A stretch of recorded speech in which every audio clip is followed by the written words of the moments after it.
ओम तत्व सत्य। गीता का 3रा अध्याय 32वां श्लोक। यहाँ भगवान ने पहले दोष दृष्टि के बारे में कहा, उसी को बात फिर कह रहे हैं। परंतु जो मनुष्य मेरे इस मत में दोष दृष्टि करते हुए इसका अनुष्ठान नहीं करते हैं, उन संपूर्ण ज्ञानों में मोहित और अविवेकी मनुष्य को नष्ट हुए ही समझो, अर्थात उनका पतन होता है। भगवान के मत पर दोषारोपण का मतलब क्या हुआ? लोग भगवान कह रहे हैं कि बिना कामना के तेरे को कर्म करना चाहिए, तो दोषारोपण क्या होगा कि यार ऐसे कैसे हो सकता है, बिना कामना के कैसे काम चलेगा, बिना ममता के संसार कैसे चलेगा, ये तो असंभव बात है। और राग द्वेष ऐसे कैसे मिटते हैं? राग द्वेष तो मिट ही नहीं सकते, इनको राग द्वेष को मिटाना तो बड़ा मुश्किल काम है। क्या हुआ? मतलब भगवान के जो मत है उस पर आप दोषारोपण करने के कारण इस प्रकार की बात कर रहे है ना। आप देखिए, जब भगवान की बात पर भी लोग दोषारोपण कर सकते हैं, दोष दृष्टि से देख सकते हैं, तो आप और मेरी बात तो बहुत इजी से दोषारोपण कर सकते हैं, है ना। लेकिन दोषारोपण करने से आपका कोई लाभ नहीं होगा। भगवान क्या कह रहे हैं कि यदि तू दोषारोपण करके करेगा तो तू मोहित होगा, और मोहित होने के कारण तेरे को असफलता ही प्राप्त होगी जीवन में। असफलता क्या है?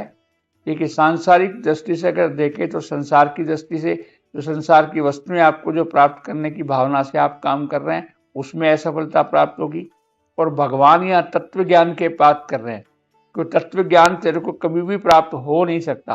क्यों भगवान यह कह रहे हैं कि तुझे दोषारोपण के कारण तू हर चीज में कमी निकालेगा। जब मेरी बात में ही तू कमी निकाल सकता है कि मैं कह रहा हूं तेरे को फल इच्छा को त्याग कर इस तरह तेरे को कर्म करना चाहिए, और अब तू ये तेरे दिमाग में यह बात आ रही है कि बिना कामना के कैसे होगा, बिना ममता के कैसे होगा, संसार कैसे चलेगा। भैया संसार तो चलेगा, आप बिना दोषारोपण के जिएंगे तब भी संसार तो चलेगा। एक और भगवान ने बात कही है इस मनुष्य जीवन के लिए,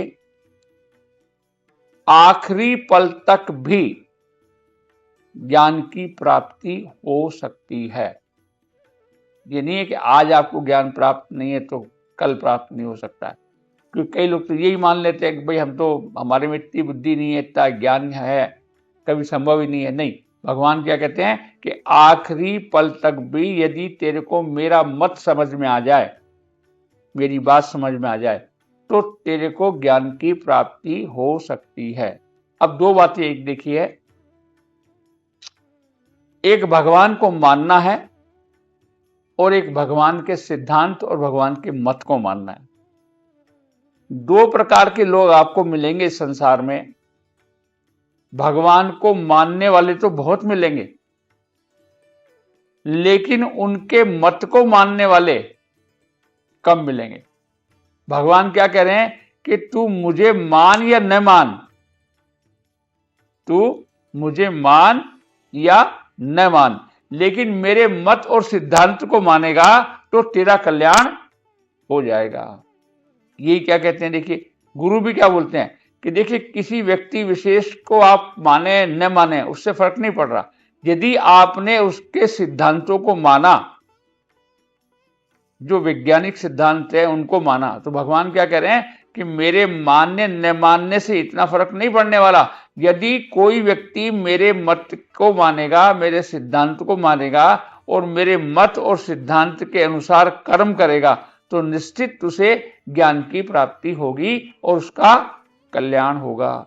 इतनी सरल बात देखिए भगवान ने कही है कि हम मंदिरों में रोज जाते हैं, आप देखेंगे मंदिरों में इतनी भीड़ जाती है, लेकिन भगवान को वो मंदिर के रूप में तो मान रहे हैं, लेकिन भगवान जो यहाँ कह रहे हैं उसको नहीं मान रहे। वो ये कह रहे हैं कि जो तू कर्म कर रहा है उसका फल मुझको दे दे। वो कह रहे हैं कि तू कर्म को सेवा के भाव से कर। आप क्या कर रहे हैं? आप भी जाके वहां दुकानदारी ही कर रहे हैं भगवान के पास जाकर के। क्या कह रहे हैं कि भगवान मैं आया हूं, मुझको ये दे दे, ये दे दे, ये दे दे, ये दे दे, ये दे दे, ये दे दे। भगवान थोड़ी कह रहा है कि मेरे पास आओ और मांगो, नहीं। भगवान ये कह रहे हैं कि भैया तू जो कर्म करता है उसको निष्काम भाव से कर और संसार की सेवा के लिए काम कर, क्योंकि भगवान का मत तो ये है।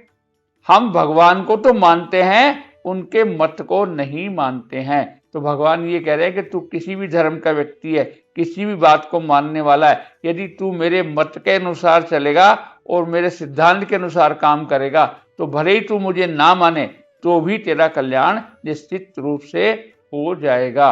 और आज ही नहीं, जीवन के आखिरी क्षण में भी यदि तू इन सिद्धांतों का पालन करेगा तो तेरा कल्याण निश्चित रूप से हो जाएगा।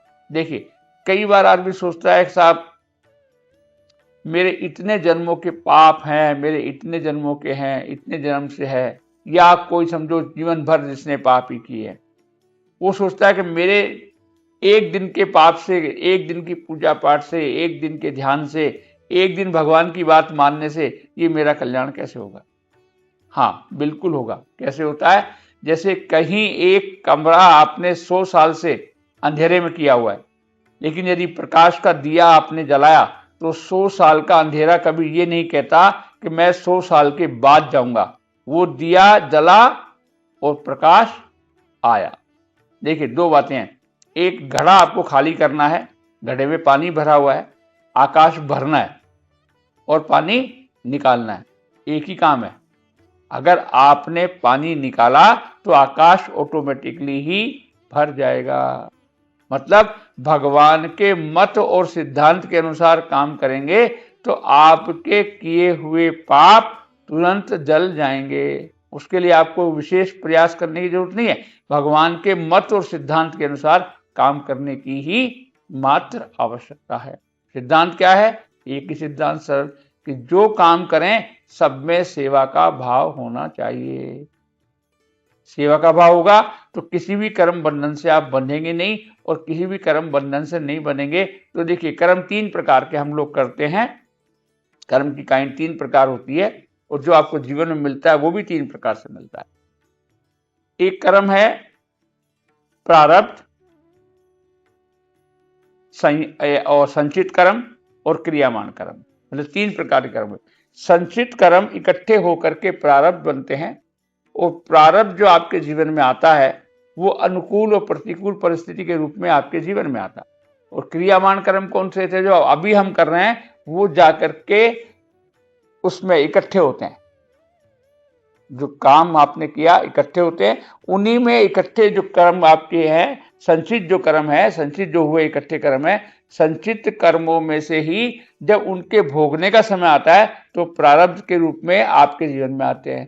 कर्म क्या आते हैं? अनुकूल प्रतिकूल परिस्थिति आती है, और कोई तरीका नहीं आता।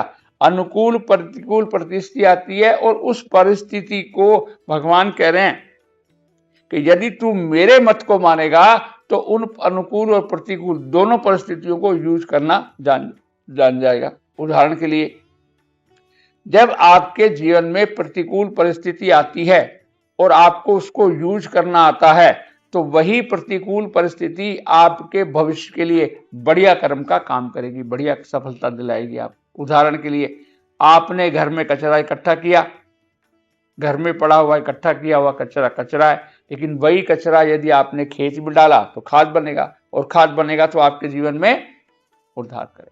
तो भगवान क्या कह रहे हैं कि मेरे मत और सिद्धांत को मानो, मुझे मानो या न मानो।